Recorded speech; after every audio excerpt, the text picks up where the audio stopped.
I think that when you're little, obviously you like see people and you want to be them. Like little boys want to be Ronaldo or they want to be Messi.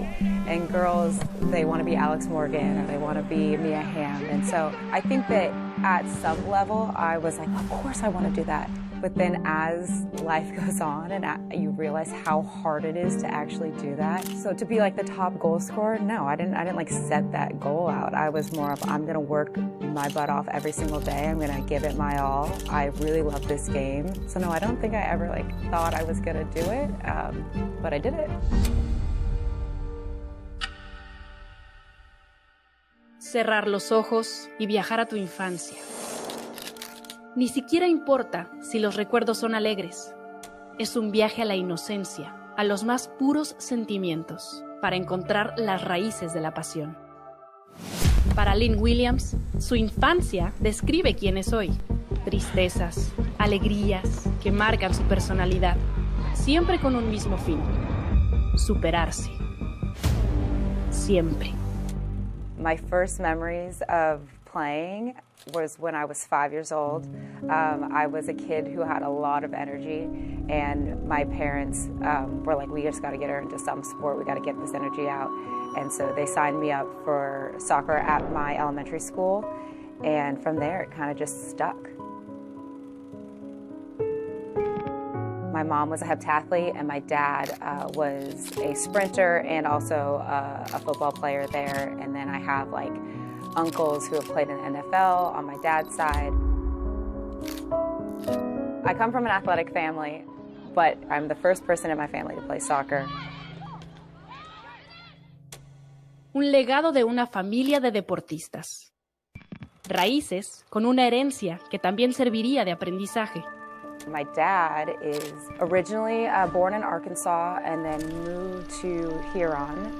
My grandparents on my dad's side were sharecroppers, so at the time they wanted to get away from segregation, and they basically just did really well for themselves. Came from like a poorer background, ended up going to Fresno State to, like I say, play football, but then ended up running track in the spring, met my mom, and then my dad actually had to drop out of college to work because he came from a poor family. He needed to feed himself. And then they had me and my sister, and I think they've done really, really well. El contexto ofrecía un aprendizaje con base en el sacrificio, una infancia en la que Lynn sería testigo indirecta de una tragedia. Oh, it's a tremendous hit right here. You see him filling the hole against Kerry Carter, but right there he lowers his head. Kerry Carter with 235 pounds running at him. Put a lot of stress on him. Looked like he may have been just Growing up when I was 8 years old, my dad is one of 8. He had a younger brother who went to the University of Washington, played football, and actually got into a freak accident on the football field, a head-to-head collision, and ended up severing his spinal cord from C1 and C2. So he was paralyzed from the neck down.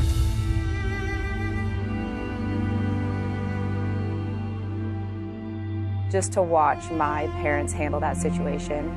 My grandparents, they didn't have the means or the capability to take that on, and for some reason my dad was always seen as like the next father figure in his family. And so my uncle moved into the home with us and see how my parents navigated that, how they wanted me and my sister to continue to have a normal childhood and not really have to think about it, while also caring for somebody who is literally on basically life support every single day, and watching nurses come in and out. And it's my dad's brother, so it's very emotional.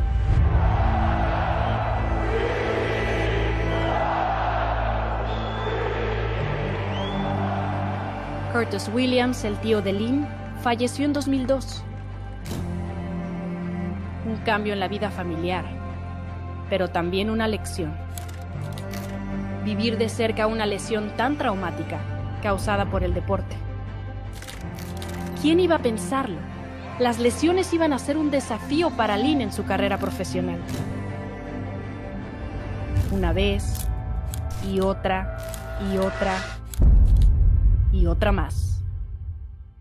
I feel like any injury you have is a really hard moment to realize that you're so close to something and then you get injured and it's all gone in a moment. In 2016, I hurt my knee. All my friends were getting invited to camp and had a chance to go to the Olympics, and I was sitting there with like, just had knee surgery, and I was like, I can't even prove myself.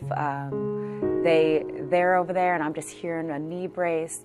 And then I switched my mindset to, you know what, Lynn, like you didn't start playing soccer because you wanted to be on the national team. You didn't start playing soccer to go to the Olympics. You started because you just loved the game. And then once I was at the national team, I think that I wanted that so badly that I was like gripping it in my hands and I just like was watching it slip away. Perderse los eventos más destacados por lesiones. Cuando el poder de la mente juega un rol preponderante. Y nuevamente, en esta última etapa, por una nueva lesión, estuvo a punto de perderse la próxima Copa del Mundo. I knew it was bad when it happened, but in my brain was trying to downplay it and say, no, it's gonna be fine, it's just a pulled muscle. But in the back of my mind, I was like, no, I just ripped my hamstring off the bone. I was like an alternate at the Olympics, and I didn't want to feel that feeling again of like just missing it. I felt like I had just missed it. So this time I was like, oh my gosh, this is gonna be such a big push to make this World Cup roster. Unluckily, I have been through so many injuries before that I know what it takes to like get back. I was like, I'm gonna get up every day and I'm gonna grind and I'm just gonna try. I'm gonna give it my all, and if I make this team, I make it, and if I don't, my life will go on like it always has. But that's what I did. I just got up every day and I was like, I'm gonna grind.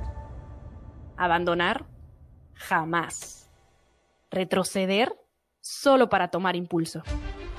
Lynn usó máscaras, férulas, hizo tratamientos, recuperaciones, aguantó dolores y acumula cicatrices. Nada, nunca podrá tapar los momentos de gloria.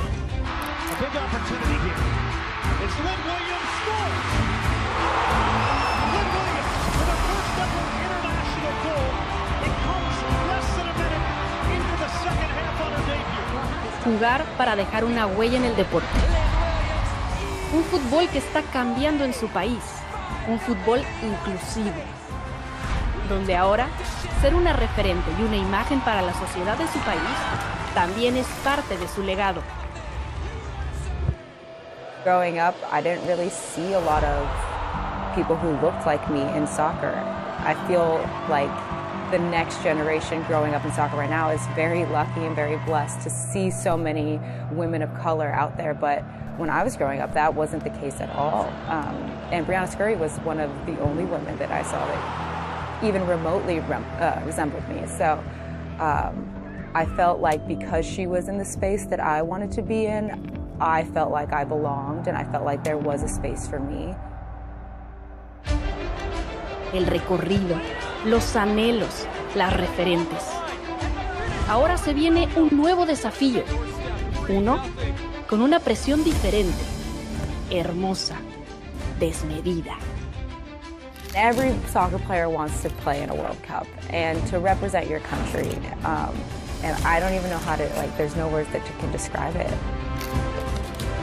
When I'm happy, when I'm playing my best, there's no pressure. It's just fun soccer, and that's all I got.